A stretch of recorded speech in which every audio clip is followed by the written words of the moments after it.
মুক্তিযুদ্ধ ও গণতন্ত্র বিরোধী অপশক্তিকে আর প্রশ্রয় দেওয়া যাবে না। অশুভ শক্তির বিরুদ্ধে ঐক্যবদ্ধ প্রতিরোধ গড়ে তোলার হুঁশিয়ারি দিয়েছেন আওয়ামী লীগের সাধারণ সম্পাদক ওবায়দুল কাদের।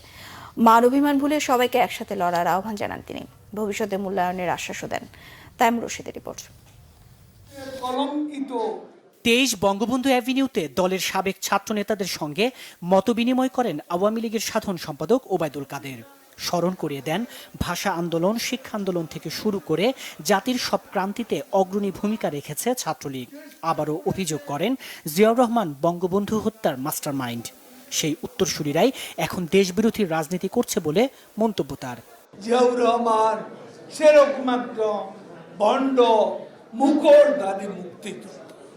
এদের চরিত্র উদ্ঘাটন করতে হবে, তাহলেই আজকে তাদের উত্তরসূরিরা বাংলাদেশে যে নষ্ট রাজনীতি, সাম্প্রদায়িক রাজনীতি, জঙ্গিবাদী রাজনীতির প্রবর্তন করেছিল, এদের ব্যাকগ্রাউন্ড জানলেই এদের উত্তরসূরিদের কর্মকাণ্ডের আসল চেহারা উন্মোচিত হবে, যা এখন উন্মোচিত হয়েছে।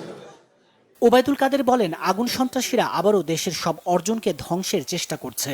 অস্তিত্বের এই সংগ্রামের কাণ্ডারি এখন বঙ্গবন্ধু কন্যা। লড়তে হবে একসাথে,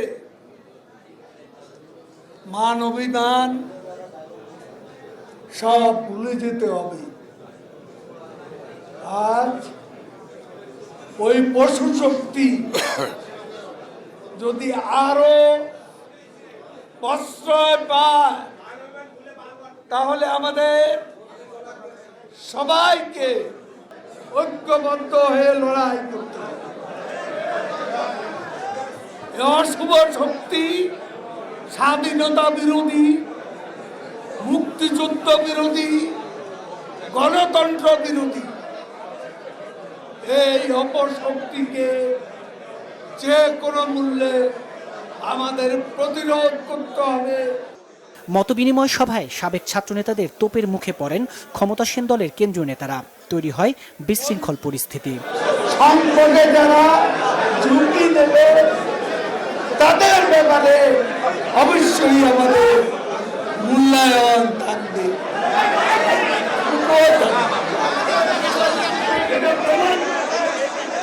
তাইমুর রশিদ, বাংলা ভিশন, ঢাকা।